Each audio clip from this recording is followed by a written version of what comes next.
নমস্কার, শুনছেন শ্রীময়ীর গল্প। গল্প শুরু করার আগে বলে রাখি, যদি আমার এই চ্যানেলের গল্প আপনাদের ভালো লাগে তাহলে চ্যানেলটিকে অবশ্যই সাবস্ক্রাইব করুন, গল্পগুলো লাইক করুন এবং শেয়ার করুন। আমার চ্যানেলে বিভিন্ন রকমের বিভিন্ন স্বাদের গল্প আছে। আপনারা এসে ভিডিও লিস্ট থেকে আপনাদের পছন্দসই গল্প বেছে নিয়ে শুনুন, কিন্তু ভালো লাগলে লাইক, সাবস্ক্রাইব এবং শেয়ার এই তিনটে কিন্তু ভুলবেন না। চ্যানেলের উন্নতির জন্য এগুলো অবশ্যই প্রয়োজনীয়। পরিশেষে আমার সকল শ্রোতাদের জানাই অসংখ্য ধন্যবাদ আমার সঙ্গে থাকার জন্য এবং আমার গল্পগুলো শোনার জন্য। শুরু করছি আজকের গল্প। আজকের গল্প শ্রী ষষ্ঠীপদ চট্টোপাধ্যায়ের লেখা মহানিশার রাত। অনেকদিন আগেকার কথা। তখন সবে পুরীর ট্রেন চালু হয়েছে। রামজীবনপুর ও তার আশেপাশের গ্রাম থেকে এক তীর্থযাত্রী দল গিয়েছিল শ্রীক্ষেত্রে জগন্নাথ দর্শনে। বিজন সরকার নামে এক যুবকও ছিল তাদের সঙ্গে। পুরীতে ওরা যে পাণ্ডার বাড়িতে উঠেছিল সেই একই বাড়িতে আশ্রয় নিয়েছিল অন্য এক যাত্রী দল। সেই দলের সবাই ছিল মহিলা। ওরা এসেছিল বাঁকুড়ার ইন্দোবিল থেকে। ওই দলের শ্বেত ছিল গোলক নামের একজন অভিজ্ঞ লোক। হাঁটা পথের সময় থেকেই এ পথে যাতায়াত ছিল তার। কিন্তু দুর্ভাগ্যক্রমে সে হঠাৎ গুরুতর অসুস্থ হয়ে শ্রীক্ষেত্রে স্বর্গলাভ করলে এই মহিলা যাত্রী দলের মন ভেঙে গেল এবং খুবই অসুবিধার মধ্যে পড়ে গেল তারা। এই মহিলা যাত্রী দলে পদ্ম নামে এক অষ্টাদশী তরুণীও ছিল। তরুণী তার মধুর ব্যবহারে সকলেরই মন জয় করে নিয়েছিল। রামজীবনপুরের দলও আপন করে নিয়েছিল পদ্মকে। বিজন পদ্মর হাসি খুশি মুখ ও সহজ সরল ভাব দেখে মুগ্ধ হয়েছিল তার প্রতি। ভোরে সূর্যোদয়ের সময় বিজন সমুদ্র তীরে গেলে পদ্মকে সঙ্গে নিত, এটা ওটা কিনেও দিত। তার কারণ পদ্ম ছিল দুঃখিনী। খুব ছোটবেলাতেই সে তার মা বাবাকে হারিয়েছিল। ইন্দোবিলেই মামার বাড়িতে থেকে বড় হয়েছে ও। যাই হোক, যাত্রীদল এসেছিল শ্রীক্ষেত্রে জগন্নাথের রথ দেখবে বলে। কিন্তু রথের তখনও 1 মাস দেরি। তাই সে তো মরে যাওয়ায় মহিলা যাত্রী দলের মন খুব ভেঙে গেল। তারা আর কেউই পুরীতে থাকতে চাইল না। বিশেষ করে সে তো ওই গ্রামেরই লোক। তাই এই অবস্থায় ওর পরিবার পরিজনের পাশে গিয়ে দাঁড়ানো তো উচিত। তাই সবাই এসে বিজনকে ধরল নিরাপদে ওদের প্রত্যেককে যার যার বাড়িতে পৌঁছে দেবার জন্য। পদ্মও বলল, রথ দেখার আনন্দ আর নেই, মনটা একেবারেই ভেঙে গেছে। কদিন তো ভালোই কাটলো এখানে এসে। যদি আপনি আমাদের এই উপকারটুকু করেন তো আমরা সবাই কৃতজ্ঞ থাকবো আপনার কাছে। অবশ্য আমাদের বাড়ি পৌঁছে দিতে গেলে আপনার রথ দেখাটা আর হয়ে উঠবে না। যদি আপনি না যান তাহলে বিপদের ঝুঁকি নিয়ে নিজেরাই যাব আমরা। বিজন বলল, রথ দেখার ব্যাকুলতা আমারও খুব একটা যে আছে তা নয়। জগন্নাথ দর্শন হয়েছে, সমুদ্র স্নান হয়েছে, ও এতেই আমি খুশি। তোমরা কবে যাবে দিনটা ঠিক করো, আমি তোমাদের নিয়ে যাব। মহিলা যাত্রী দলের মনের অবস্থাও তখন ভালো নয়। তার উপর বিজনের মতো এক সদাহাস্যময় যুবকের সঙ্গে পরিচয় হওয়া এবং সে যে এক কথায় যেতে রাজি হয়েছে, সেই আনন্দে তারা যাওয়ার জন্য গোজগাছ শুরু করলো। বিজনও রামজীবনপুরের সবাইকে জানালো তার এই সিদ্ধান্তের কথা। দলের কয়েকজন প্রবীণাও বললেন, না বাবা, এই অবস্থায় তোমাকে আমরা বেশি দিন থাকতে বলবো না। আমরা এত দূর যখন এসেছি তখন রথযাত্রা না দেখে তো যাব না। তা তোমার অল্প বয়স, তুমি হয়তো বারবার আসবে, আমরা তো তা পারবো না। তাই তা যা ভালো মনে করো তাই তুমি করো। যেদিন কথা হলো তার পরদিনই যে যার বুচকা বুচকি নিয়ে হাজির হলো স্টেশনে। স্টেশনে আসার পরই যাত্রী দলের মধ্যে 5 জন হঠাৎ সিদ্ধান্ত বদল করে বেঁকে বসলো যাবে না বলে। পুরীতে এসে রথযাত্রা না দেখে ফিরে যাওয়ার ব্যাপারে তাদের মনে একদমই সায় দিচ্ছে না। বিজনের তখন বিরক্তি ধরে গেছে। ওদের রকম সকম দেখে একবার ভাবলো সরাসরি না করে দেয় ওদের। কিন্তু পদ্ম আর 2 জন বয়স্ক মহিলার দিকে তাকিয়ে সে তা পারল না। বিমুখী যাত্রীদের বিদায় দিয়ে পুরী প্যাসেঞ্জারে 4 জনের 3rd ক্লাসের টিকিট কেটে ট্রেনে চেপে বসল। বিজন মহিলাদের জন্য সংরক্ষিত একটি কামরায় মেয়েদের তুলে দিয়ে নিজে সাধারণ বগিতে জায়গা করে নিল। তখন এত যাত্রীর ভিড় ছিল না, তাই একটা বেডশিট পেতে বাঙ্কের দখল নিয়ে চুপচাপ বসে রইল জানলার ধারে একটি সিটে। রাত 10টায় ট্রেন ছাড়ল। জগন্নাথের রথযাত্রা না দেখে অনেক আগেই চলে যাওয়ায় মনটা একবার একটু অন্যরকম হলেও আপন কর্তব্যবোধের কারণে সে ভাব কেটে গেল অচিরেই। বিজন মেয়েদের খোঁজ খবর রাখার জন্য মহিলা কম্পার্টমেন্টের পাশের কামরাতেই উঠেছিল এবং কোনো স্টেশনে ট্রেন থামলে গিয়ে দেখা করত। এইভাবে 2 রাত কাটার পর 3য় দিনের ভোরে গাড়ি খড়গপুরে এসে থামল। ওদের টিকিট যদিও হাওড়া অবধি ছিল, তবুও বয়স্ক মহিলা দুজন বললেন, আমরা এখানেই নামতে চাই বাবা, এখানে ইদায় আমাদের এক বোন থাকে, তার সঙ্গে দেখা করে তবেই যাব, না হলে তো আর এদিকে আসা সম্ভব হবে না। পদ্মর মুখ তখন ম্লান।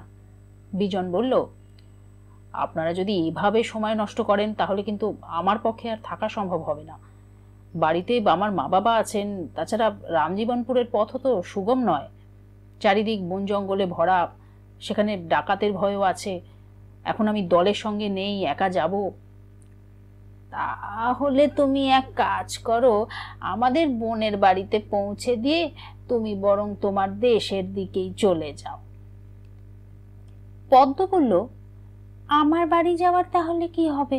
তোমরা যদি ইন্দোবিলেই না যাবে তাহলে অকারণে বিজনদাকে পুরী থেকে টেনে আনার কোন দরকারটা ছিল? তুই আমাদের সঙ্গেই যাবি, আমরা খুব জোর 1-1.5 মাস থাকবো, তার বেশি তো নয়। তা একান্ত থাকতে না চাস, দেখি না এদিক থেকে কোনো ব্যবস্থা করা যায় কিনা। বিজন সহজে রাগে না, তবুও মনের রাগ মনে চেপে ওদের 3 জনকে নিয়ে ইদার দিকেই চলল। স্থির করলো অযথা এখানে সময় নষ্ট না করে পরের কোনো ট্রেনে হাওড়ায় চলে যাবে। কিন্তু যা সে ভাবল তা হলো না। ওই বয়স্কা মহিলা দুজনকে তাদের বোনের বাড়িতে পৌঁছে দিলে সে বাড়ির লোকজনদের মধুর ব্যবহার ও আতিথেয়তার এমনই সে মুগ্ধ হলো যে 1 রাত থেকেই গেল সেখানে। থেকে যাওয়ার আরো কারণ হলো এ বাড়ির যিনি কর্তামশাই তিনি বললেন, আগামীকাল সকালেই তার বিশ্বস্ত কয়েকজন লোককে দিয়ে পদ্মর বাড়ি ফেরার ব্যবস্থা করে দেবেন, অতএব চিন্তা ভাবনার কিছু নেই। এ কথা শুনে বিজনও নিশ্চিন্ত হলো। পদ্মর মুখেও হাসি ফুটলো এবার। পদ্ম বিজনকে বলল, আপনি কিন্তু আমাকে আমার বাড়িতে পৌঁছে না দিয়ে যাবেন না, আপনি সঙ্গে না থাকলে আমার খুব ভয় করবে। বিজন বলল, ভয় নেই, তোমাকে ছেড়ে আমি যাব না। যাই হোক, সেদিনটা ইদায় থেকে রাত্রিটা ভালোভাবে কাটিয়ে পরদিন সকালে যাবার জন্য তৈরি হলো ওরা। বয়স্কা 2 মহিলার কারণে বিজনের মনে যেটুকু রাগ জন্মেছিল সেটুকু কেটে গেল এবার। একটু পরে 4 জন বলিষ্ঠ চেহারার বেহারা পালকি নিয়ে হাজির হলো। পালকিতে ছিল পদ্মরি বয়সী এক বিবাহিতা তরুণী। সে যাবে বাঁকুড়া শহরে তার পিতৃগৃহে। সম্ভবত তার জন্যই হয়তো পালকির ব্যবস্থা করা ছিল, ফলে পদ্ম সুবিধাটা পেয়ে গেল। বর্তে গেল বিজনও, কেননা এ পথে সে কখনো আসেনি। পালকির পুরো ভাগে থেকে ডাকাতের মতো চেহারার একজন লোক পথ দেখিয়ে নিয়ে চলল সকলকে। বিজনও নির্ভাবনায় ওদের সঙ্গ নিয়ে বন পথ ধরে চলতে লাগলো অদম্য উৎসাহে। পথ কত দূর কতদিনে পৌঁছবে কিছুই তো জানা নেই বিজনের। যেহেতু পালকি বেহারারা পথ চেনে, তাই ওর মনে কোনো উৎকণ্ঠাও নেই। এইভাবে একটানা চলতে চলতে ভর দুপুরে বনময় পরিবেশে ছোট্ট একটি গ্রামে গিয়ে পৌঁছলো ওরা। গ্রামের মানুষেরা অনেক আদর যত্ন করলো ওদের। দুপুরে আহারাদির ব্যবস্থাও করলো, এমনকি একটা রাত থেকেও যেতে বললো ওদের গ্রামে। ওদের পথপ্রদর্শক ও পালকি বেহারারা রাজি হলো না। পদ্ম বিজনকে বলল, অযথা সময় নষ্ট করে লাভ নেই, চলুন যাওয়া যাক। সন্ধে পর্যন্ত গিয়ে কোথাও একটু আশ্রয় নেওয়া যাবে, কাল ভোরে উঠে আবার রওনা দেব। যে বিবাহিতা তরুণী পালকিতে ছিল তার মুখ ভালোভাবে দেখার সুযোগ পায়নি বিজন। এই গ্রামে এসেই তাকে খুব কাছ থেকে দেখল, কথা বলল।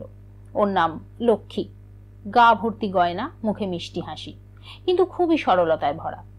বিজন জিজ্ঞেস করল, তুমি যে বাপের বাড়ি যাচ্ছ, তোমার সঙ্গে কেউ নেই কেন? তাছাড়া গা ভর্তি এত গয়না পরে কি কেউ যায়? লক্ষ্মী বলল, আমার বাবার খুব অসুখ, এদিকে শ্বশুর বাড়ির কারো সময় নেই আমাকে নিয়ে যাবার। এমন সময় আপনারা এলেন, বিশেষ করে সঙ্গে একজন মেয়েও আছে, তাই শ্বশুর বাড়ির লোকেরা পালকির ব্যবস্থা করে পাঠিয়ে দিল আমাকে। গয়নাগুলো অবশ্য আমি শখ করে পড়েছি। যাই হোক, গ্রামবাসীদের কাছ থেকে বিদায় নিয়ে ওরা আবার পথ চলতে লাগলো। কিছু দূর যাওয়ার পরেই দেখা দিল আকাশ কালো করে ঘন মেঘ। দেখতে দেখতে সেই মেঘ ছড়িয়ে গেল সারা আকাশময়। তারপর শুরু হলো প্রবল বর্ষণ, সেই সঙ্গে প্রচন্ড ঝড়। বেহারা পালকি সামলাতে না পেরে উল্টে গেল। পালকিও একপাশে কাত হয়ে গড়াতে লাগলো এদিক সেদিক।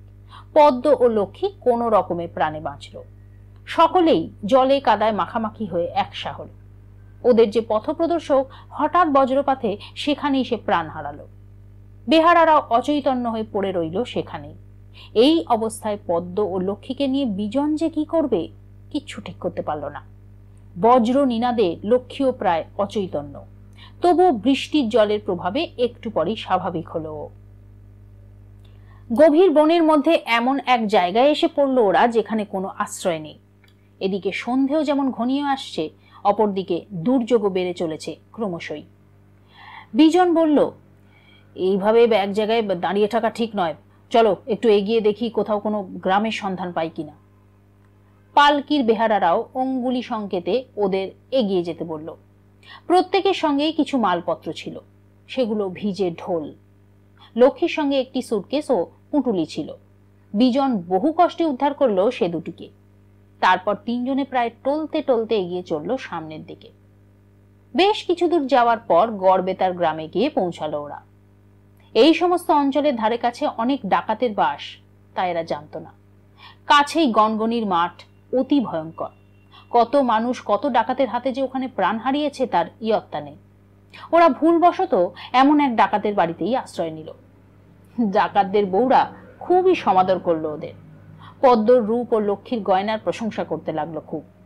তারপর এই দুর্যোগের রাতেও ওদের তিনজনকে খাইয়ে দাইয়ে একটি ছোট মাটির ঘরে শোয়ার ব্যবস্থা করে দিল। খানিক পরে দুর্যোগও থেমে গেল একেবারে। মাটির ঘরে খড়ের ওপর চট পাতা বিছানায় পদ্ম ও লক্ষ্মী পাশাপাশি শুয়ে পড়ল। এক পাশে একটি নড়বড়ে তক্তপোষে শয্যা নিল বিজন। সারাটা দিনের ক্লান্তিতে পদ্ম ও লক্ষ্মী ঘুমিয়ে পড়লেও বিজনের কিন্তু ঘুম এলো না।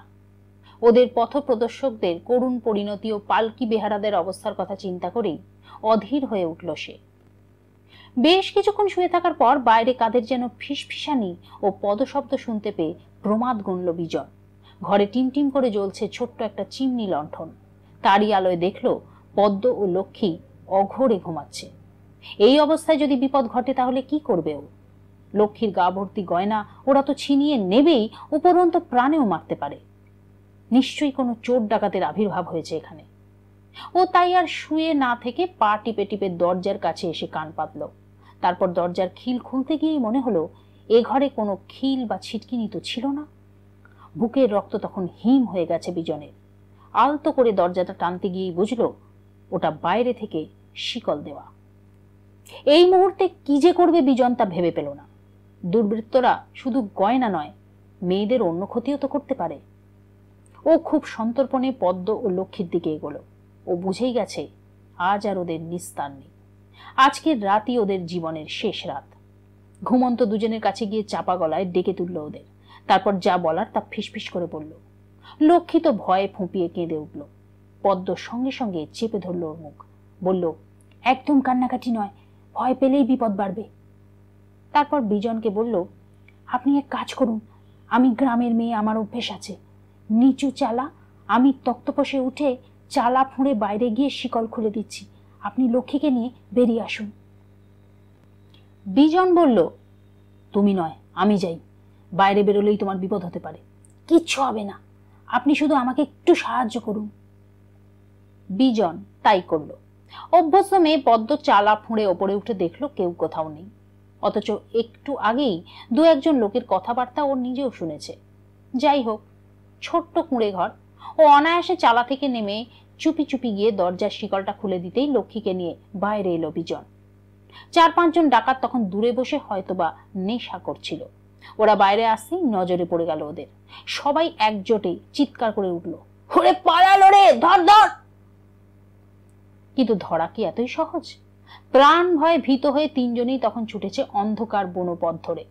খানিক যাওয়ার পরই বিজন সোজা পথ ছেড়ে ঘন আগাছায় ভরা বনময় প্রান্তরের দিকে চলল।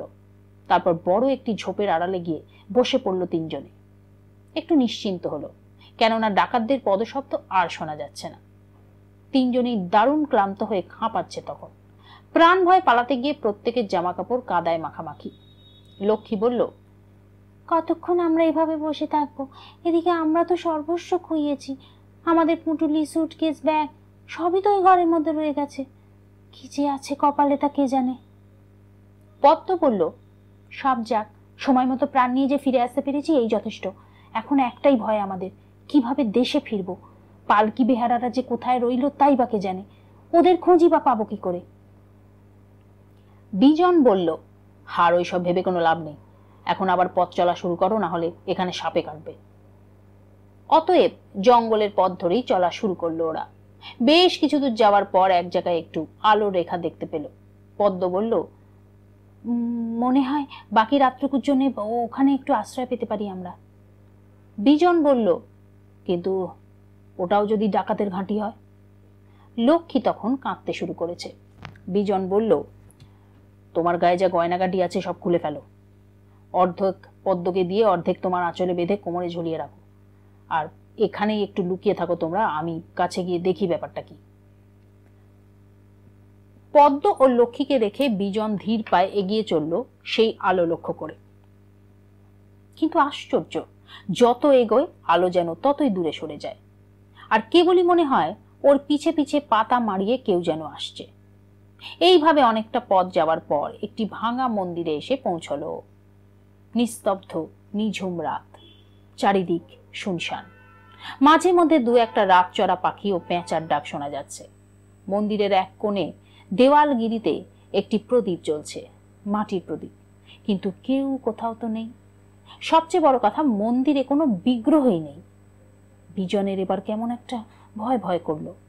ও বেশ বুঝতে পারলো নিশ্চয়ই কোনো ডাকাতের দল ওঁত পেতে বসে আছে মন্দিরের আশেপাশে জঙ্গলের গভীরে। হয়তো বা ওরা দূর থেকেই ওকে লক্ষ্য করে গা আড়াল দিয়েছে, একটু পরেই সমর্থি ধরবে। কিন্তু তাই বা হয় কি করে? ও তো একা, ওরা ওকে দেখে আত্মগোপনই বা করবে কেন? আর এত রাতে কেই বা আসবে এখানে যে ডাকাতরা তার সবকিছু কেড়ে নিয়ে প্রাণহানি ঘটানোর জন্য অপেক্ষা করবে? কেমন যেন আশ্চর্য লাগলো বিজনের। রেড়ির তেল ভর্তি প্রদীপ সমানে জ্বলছে, মাঝে মাঝে বাতাস ঘরে ঢুকলেও শিখা কাঁপছে না। ও কি তবে ভুল করে কোনো কাপালিকের ডেরায় এসে পৌঁছেছে? কেমন যেন একটা জমাট বাঁধা রহস্য খেলা করছে ওখানে। হঠাৎ কিছু মানুষের চাপা কান্নার শব্দ ওর কানে এলো। হাড় হিম করা ভয় এবার পেয়ে বসলো ওকে। ও ধীর পদক্ষেপে মন্দির থেকে বেরোবার উপক্রম করতেই শুনতে পেল, এখনই না, একটু অপেক্ষা করো। বিজন কাঁপা কাঁপা গলায় বলল, কে কে আপনি? আমার স্বরূপ পরে জানবে। বিজয় তখন আরো ভয় পেয়েছে। ও বারবার মনে মনে নিজেকে ধিক্কার দিতে লাগলো, কেন যে পরোপকার করতে পুরী থেকে অসময়ে বিদায় নিল। ওখানে থাকলে এমন বিপদের মুখে পড়তেই হতো না ওকে। অথচ যাদের জন্য নিজেকে বিপদের মুখে ঠেলে দিল তারাই ছত্রভঙ্গ হলো। শুধু পদ্মর মুখ চেয়েই ও এসেছিল। সেই পদ্মই এখন লক্ষ্মীকে নিয়ে বনের মধ্যে কি করছে তা কে জানে। এমনই ভয় পেয়েছে বিজন যে ওর এখন নড়াচড়ার শক্তিও নেই। চোর ডাকাত যে কেউ হোক না কেন, সামনাসামনি দেখলে তবু একটা ধারণা হয়, কিন্তু যাকে চোখে দেখা যায় না তার এই অপ্রাকৃত কণ্ঠস্বরই যে ওকে ভাবিয়ে তুলছে। আবার সেই খসখস শব্দ, ভিজে মাটি ভিজে পাতা, এতেও খসখস শব্দ হয় কি করে? পদ শব্দ ক্রমশ কাছের দিকে এগিয়ে আসতে লাগলো। শুনতে পেল, যা ভেতরে যা। বিজন বিস্ময় ভরা চোখে তাকিয়ে দেখলো পদ্ম ও লক্ষ্মী সহদর বোনের মতো দুজনের হাত ধরে ভেতরে ঢুকলো।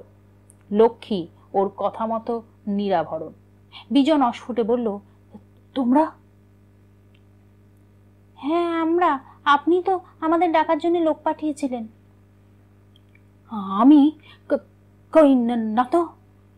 এমন সময় আবার সেই কণ্ঠস্বর শোনা গেল, কোনো ভয় নেই, আমি ওদের ডাকিয়ে এনেছি, পাশে মায়ের ঘরে গিয়ে বসো।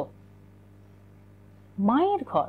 এখানে তো কিছুই নেই, একমাত্র শত্রু যা ওরা দেখতে পাচ্ছে তা ওই প্রদীপ শিখাটুকু। বিজন বলল, মায়ের ঘর কোথায়? এর কোনো উত্তর এলো না, শুধু প্রদীপের শিখাটুকু আরো উজ্জ্বল হয়ে ভাঙা মন্দির আলোয় ভরিয়ে দিল। বিজন এদিক সেদিক তাকিয়ে দেখলো মন্দিরের ভাঙা দালানের একপাশে এক উগ্র কালীর মূর্তি। পদ্ম ও লক্ষ্মীকে নিয়ে সেখানে প্রণাম করতেই সেই অপ্রাকৃত কণ্ঠস্বর আবার ভেসে এলো, আজকের রাতটা তোমরা এখানেই থাকো, এই মহানিশার রাত পার হলে তবেই তোমরা যেও, আকাশ পরিষ্কার হওয়ার আগে মন্দিরের বাইরে তোমরা পা রেখো না। এ কথা শোনার পর তিনজনেই তিনজনের মুখের দিকে তাকিয়ে স্থির হয়ে বসে রইল। কতক্ষণ যেরা বসেছিল তা ওদের মনে নেই। হঠাৎ করেই বাইরে কয়েকটা মশালের আলো দেখে আবার কেঁপে উঠল ওদের বুক। ওরা বেশ বুঝতে পারল সেই অপ্রাকৃত কণ্ঠস্বর স্রেফ ছলনা ছাড়া কিছু নয়, ছল করে ওদের এখানে আটকে রেখেছে। তাছাড়া অলৌকিকত্ব কিছু আছে এই মন্দিরের ভেতরে। ভাঙাচোরা এই মন্দিরে প্রদীপই বা জ্বালালো কে? যেখানে এই মন্দিরে কোনো দেবদেবীর অস্তিত্ব ছিল না, সেখানে হঠাৎ করে উগ্র কালীর মূর্তি বা প্রকট হলো কি করে? বিজন তখন পদ্ম ও লক্ষ্মীর দুটো হাত শক্ত করে ধরে পেছনের ভাঙা দরজার দিক দিয়ে পালাবার চেষ্টা করলো, কিন্তু খানিক এসেই থমকে দাঁড়ালো ওরা। দেখলো এক কৌপিনধারী ব্রাহ্মণ যুবক সেখানে দাঁড়িয়ে একভাবে ওদের দিকে তাকিয়ে আছে। ব্রাহ্মণ বললেন, বললাম না সকাল না হওয়ার আগে তোমরা যাবে না? বিজন বলল, আপনি কে? এখনো সেই একই প্রশ্ন। যাও গিয়ে মায়ের সামনে বসো, সময় হলে আমি তোমাদের যেতে বলবো। বলেই মিলিয়ে গেলেন যুবক। এদের তো তখন মূর্ছা যাওয়ার অবস্থা। ওদিকে সেই মশালধারীরা এক এক করে ভেতরে ঢুকলো।